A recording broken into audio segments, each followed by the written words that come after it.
Como está a Fórmula 1 após 3 GPs na Europa, após agora o GP da Inglaterra de Fórmula 1? Bem-vindo ao Fórmula 1 em Foco, meu nome é Alexandre Odo e hoje vamos falar sobre como está a temporada, como estão as equipes, o desempenho dos carros, agora que estamos chegando na metade da temporada e após a rodada tripla de GPs na Europa. Como estão as equipes? Destaque para a equipe Mercedes. Por que Mercedes? Se a McLaren que está andando junto? Não, vou explicar. A equipe Mercedes, ela está em destaque porque ela conquistou aí as duas últimas vitórias, tanto no GP da Áustria com George Russell e também no GP da Grã-Bretanha com o Lewis Hamilton. Duas vitórias, né? Vitória dupla da Mercedes, algo que não acontecia há muito tempo, né? Uma vitória da Mercedes, desde do Brasil em 2022, antes aí, claro, da disputa dos títulos entre 14 e 21, quando ela tinha realmente o carro mais rápido das temporadas. E como que a Mercedes deu esse salto aí de qualidade nessa temporada? Até porque no início do ano não estava tudo isso, mas, se você lembrar, no GP de Mônaco, ela decidiu aí adotar uma nova asa traseira. Como que foi a história? É o seguinte, eles estavam com um problema de saída de frente no seu carro. E a asa dianteira que eles estrearam no início do campeonato, nas primeiras provas, era uma asa dianteira diferente, ou seja, eles exploraram ao máximo o regulamento que manda, né, que uma das aletas, a aleta superior da asa dianteira, ela comece no endplate ali, né, ou termina no endplate, mas ela inicia ali quase que no bico do carro. Para cumprir esse regulamento e para ela deixar um fluxo de ar maior no meio ali do carro, próximo ao bico, o que ela fez? Ela chegava ali perto do bico, antes de chegar no bico, ela reduzia e deixava só um filetinho de fibra de carbono encostando no bico do carro para cumprir o regulamento apenas, mas deixava aquela aba para soprar o vento frontal do lado do cockpit. Porém, apesar de ser muito inteligente essa ação, acabava fazendo com que eles tinham uma baixa carga aerodinâmica na frente e aí deixava o carro meio que saindo de frente. É um problema aí que a Mercedes ficou se debatendo no início da temporada. O que eles pensaram em fazer para resolver isso? Durante todo o início da temporada, eles tentaram trabalhar em suspensão, enrijecimento de suspensão, mudança dos ângulos dos braços da suspensão, para poder ver se conseguiam dar mais frente para o carro. E não conseguiam. Acabavam, mexe ali, piora outra situação no carro, não foi muito efetivo. E aí, em Mônaco, eles falaram, vamos voltar com uma asa mais convencional. E quando voltou com essa asa mais convencional, sem esse filetinho de fibra de carbono ali só para cumprir o regulamento, realmente fizeram uma aleta completa, né, na asa dianteira. Isso fez com que se resolvesse esse problema de saída de frente. Os pilotos elogiaram, gostaram muito. O desempenho em Mônaco já foi muito melhor do que tinha sido no resto da temporada. E depois disso, os dois carros, né, tiveram desempenhos muito bons no Canadá, na Espanha, na Áustria e na Inglaterra, sendo que combinou com essas duas vitórias, Áustria e Inglaterra. Porque eles resolveram esse problema aerodinâmico, até o James Allison falou, nossa, puxa vida, estava tão óbvio na nossa cara, né, que o problema poderia ser aerodinâmico e a gente ficou trabalhando na parte mecânica, né? Então eles perderam muito tempo nisso e agora que desbloquearam esse desempenho na dianteira, conseguem trabalhar melhor no acerto do carro e nos novos upgrades aerodinâmicos do restante do carro. Então isso aí faz com que eles tenham aí uma boa perspectiva para a segunda metade da temporada. Além disso, a Mercedes também disse que está para pedir alguns esclarecimentos para a FIA em relação à asa flexível da McLaren, asa dianteira flexível. Tanto a Mercedes quanto a Red Bull pediram ali algumas explicações, porque elas não protestaram, e sim porque elas pretendem provavelmente copiar a mesma solução que a McLaren adotou aí na sua asa dianteira, aonde a concorrência percebeu que nas imagens da câmera que mostra ali a asa dianteira, em altas velocidades ela flexiona mais do que deveria, porém ela consegue passar no teste de resistência ali da FIA, que é feito com pesos, né? Você coloca pesos em cima da asa, tem um desvio aceitável de flexão das aletas. Mas a McLaren conseguiu com que as asas passassem no teste da FIA, porém, na prática, elas se flexionam bastante, né? Mais do que deveria. A Mercedes deve ainda melhorar, fazer novos upgrades nesse sentido. Ela tem um upgrade, inclusive, marcado para o GP da Bélgica antes das férias. Vamos ver aí se eles melhoram ainda mais. Além disso, a Mercedes tem, para mim, a melhor dupla de pilotos. Se você somar aí o desempenho de Hamilton e George Russell juntos, é a dupla mais forte. Ah, mas a da McLaren não é tão forte, mas são dois pilotos relativamente novatos. A Norris tem poucos anos aí de Fórmula 1. Piastri está na segunda temporada, né, praticamente. Tem muita falta de experiência de corrida, ou seja, de operação de corrida, de um piloto ele só amadurece depois de algumas temporadas. São pilotos rápidos, porém na Mercedes você ainda tem a experiência do Lewis Hamilton e também até do George Russell, porque o George Russell nada, nada, ficou anos aí na Williams antes de ser alçado para a equipe principal, a Mercedes. Para mim, é a dupla mais forte. Ah, mas e Max Verstappen na Red Bull? Ele é um grande piloto. Para mim, até um dos melhores do grid. Até tem um vídeo aqui, vou deixar o card aqui em cima. Tem um vídeo que eu falo sobre os melhores pilotos dessa temporada. Na minha opinião, claro, Max está no topo, com Alonso em segundo. Para mim, são os melhores pilotos. Max é o melhor piloto? É, mas quem está do lado dele formando a equipe é Sérgio Pérez, que não tem demonstrado um bom desempenho nos últimos anos, né, ao lado do Max Verstappen. Para mim, a dupla mais forte, a Mercedes tem essa vantagem de ter a dupla mais forte de pilotos do grid atual. E como está a Red Bull? Red Bull que teve um domínio avassalador em 2022, já desde o meio de 22 ali e durante toda a temporada de 2023 ela teve um domínio avassalador, não tinha para ninguém. Este ano começou no mesmo patamar, porém, o pessoal chegou. Ah, a Red Bull que piorou? Não.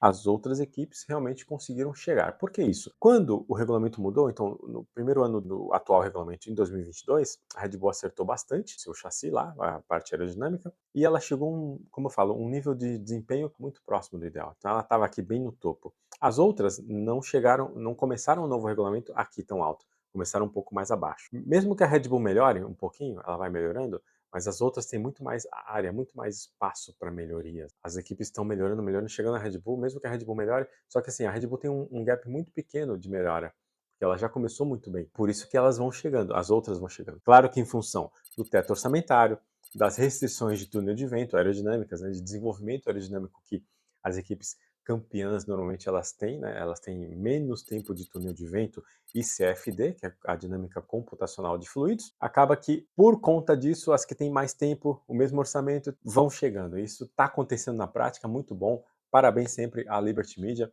que conseguiu montar esse pacotão aí para poder deixar a Fórmula 1. Praticamente você vê em vários Q1, né?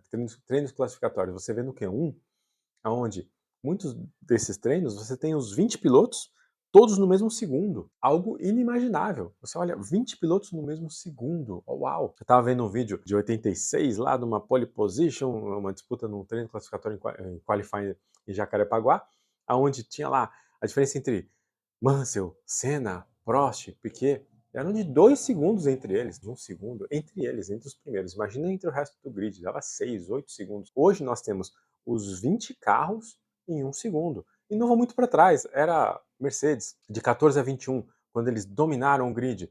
Muitas vezes nós tínhamos assim, diferença do primeiro e segundo, que eram as Mercedes, Hamilton e Bottas, para o terceiro, era de 2 segundos, 1 segundo e meio entre o melhor carro e o segundo melhor carro. Aí não tem muito que você possa fazer. Hoje não.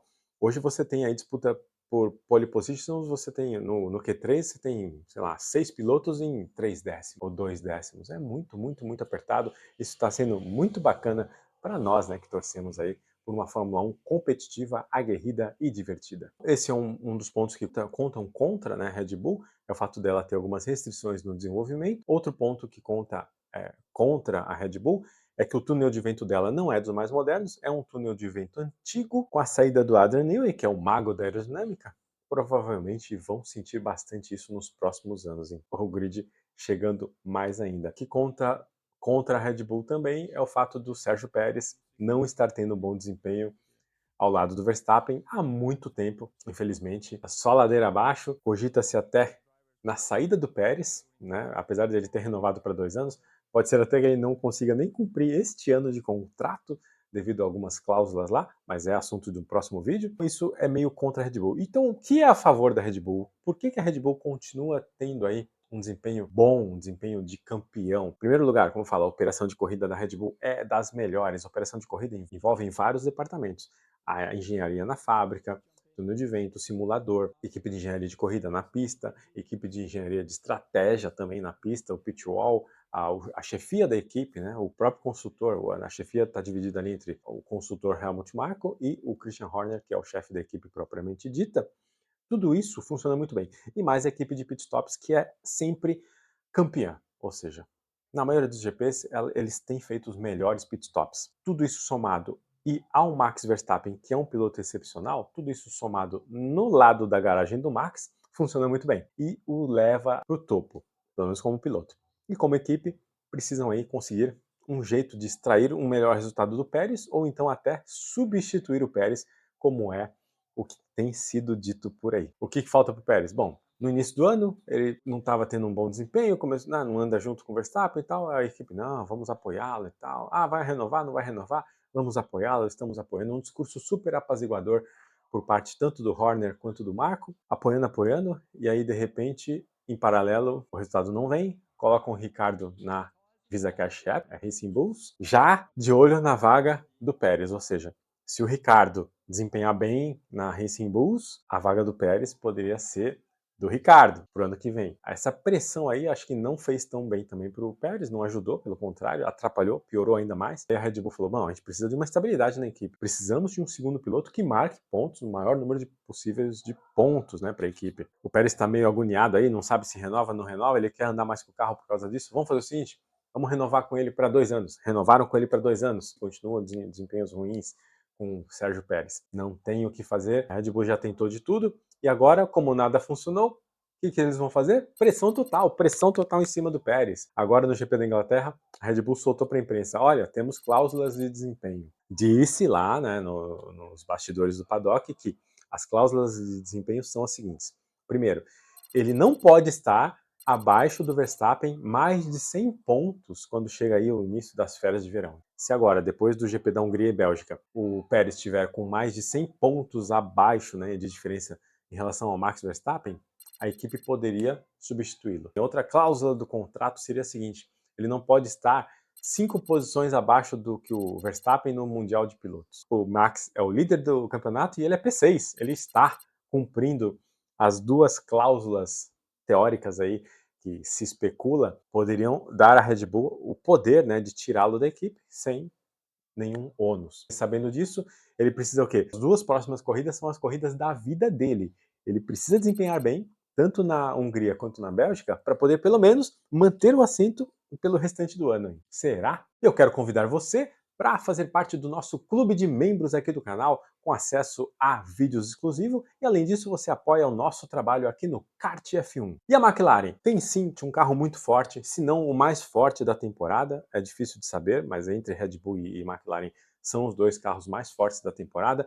Além disso tem uma dupla de pilotos muito forte, muito eficiente, que é Lando Norris e Oscar Piastri. Os 2 são muito consistentes, muito rápidos. A gente sabe que o Piastri ainda está na sua segunda temporada da Fórmula 1, então ele ainda está melhorando, mas ele vai chegar aí a um amadurecimento que tem que o Norris também está conseguindo, né, melhorar esse amadurecimento. Então temos aí praticamente carro muito bom, pilotos muito bons, falta um pouquinho de amadurecimento. E o terceiro item é o que? A operação de corrida que eu falo sempre. Falei da Red Bull, que a operação de corrida da Red Bull é 100%, da McLaren está ali num nível de 70%. A própria equipe reconhece isso, o André Stella fala isso, que falta um pouco dessa cultura da vitória ser retomada à McLaren, e isso está sendo feito por lá. Mas todo o processo, você vê, eles ainda erram em estratégia, tem algumas dificuldades em alguns pitstops, decisões de engenharia, de acerto, tudo isso ainda não funciona muito bem ali lubrificado, azeitado dentro da equipe McLaren. A gente sabe que basta a McLaren melhorar essa operação de corrida para melhorar o seu resultado final. E sabe-se que entre as equipes, sempre uma equipe contrata, né, um estrategista da outra equipe, o chefe de mecânicos de uma vai para outra, os mecânicos também vão de uma para outra.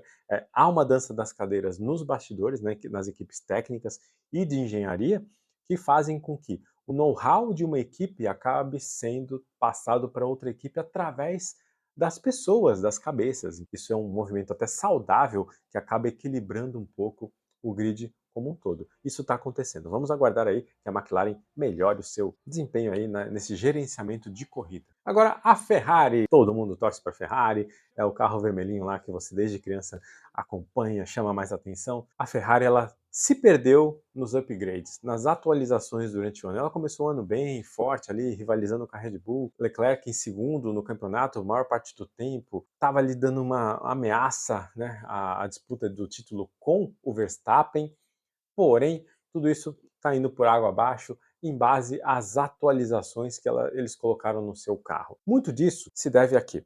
Por que uma atualização acaba não funcionando bem? Você não vai colocar uma atualização onde, na teoria, você viu que ela é boa.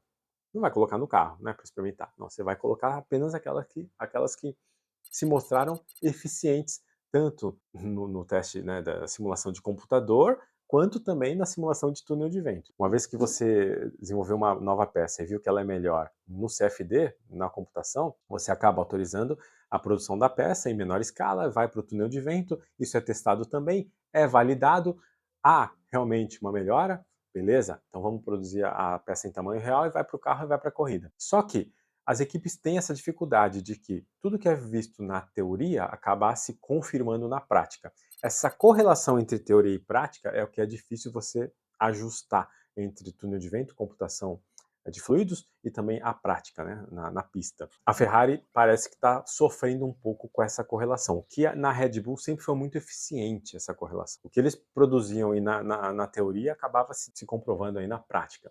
E não é o que acontece na Ferrari. Não está acontecendo. Por quê? Teve um grande pacote de atualizações em Imola, em abril, e outro na Espanha em junho. Esses dois pacotes. Depois desses pacotes, a Ferrari começou a andar para trás. Eles sabem que são pacotes que são uma evolução, né? Pelo menos na teoria deveriam ser uma evolução.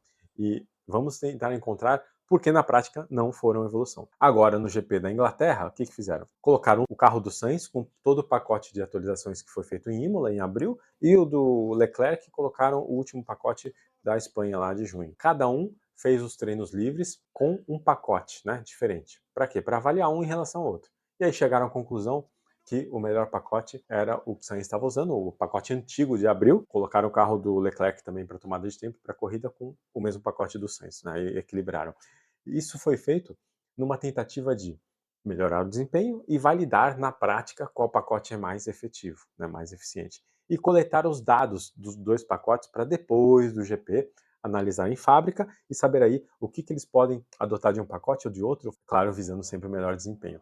E assim foi feito. Acertos diferentes nos treinos, e aí o Leclerc acabou correndo, né, com o pacote igual do Sainz. Você que acompanha a Fórmula 1 há mais tempo, lembra que nos anos de 22 e 23, a Ferrari tinha o problema característico do seguinte, em relação à Red Bull. A Red Bull, ela conseguia cuidar melhor dos pneus. Do início ao fim de cada stint, ela tinha um desempenho mais equilibrado, mais constante. A Ferrari não, ela tinha um desempenho muito forte no início do stint, e aí os pneus se degradavam rapidamente e um desempenho ruim no final do stint, tanto que eles precisavam sempre antecipar a troca de pneus. Por outro lado, a Ferrari, por essa vantagem de colocar mais energia nos pneus, eles tinham tomadas de tempo muito fortes, inclusive com várias pole positions aí feitas pelo Leclerc. Isso acontecia. Mas não adiantava nada você ter uma tomada de tempo muito forte e um ritmo de corrida ruim por conta do desgaste. Para 2024, eles previram o quê?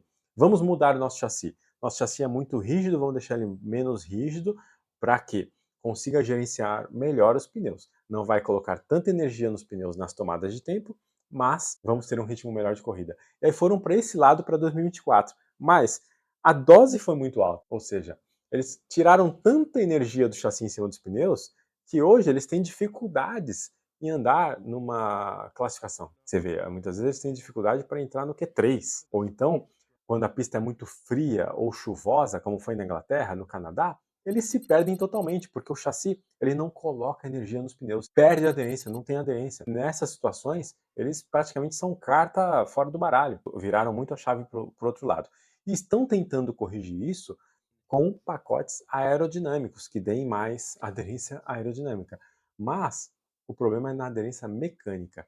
Quem sabe, né, eles já estejam planejando para 2025, né, ou seja, chassi de 22, 23 foi muito para um lado, que é o que? Muita carga de força nos pneus e pouco ritmo de corrida. Aí esse ano eles foram pro outro lado, pá, pouca energia nos pneus, então assim, uma tomada de tempo mais fraca, mas um ritmo de corrida muito melhor. Ah, talvez eles precisem um meio termo, né? Um meio termo mais para cá, talvez. Se eles chegarem nesse meio termo para 2025 e com Lewis Hamilton ao lado de Charles Leclerc. Olha só que dupla, hein? Mas é isso que está acontecendo com a Ferrari, é por aí. Eles precisam tentar melhorar o pacote aerodinâmico para dar mais aderência, né? Mais aderência e mais carga sobre os pneus. Segundo a equipe, esses dados todos coletados durante os treinos e durante a corrida foram muito esclarecedores. Eles encontraram ali a chave ou algum caminho para tentar solucionar esse problema. Esperamos, né, todos nós, que sim, porque, como eu falei, se a gente tiver Red Bull, McLaren, Mercedes e Ferrari brigando pela vitória, mas que Fórmula 1 maravilhosa, né? E todos com pilotos de ponta, meu Deus do céu, vai ser muito bacana de assistir, né? Isso é tudo por hoje aqui no Fórmula 1 em Foco. Muito obrigado por sua companhia. Eu te vejo no próximo vídeo.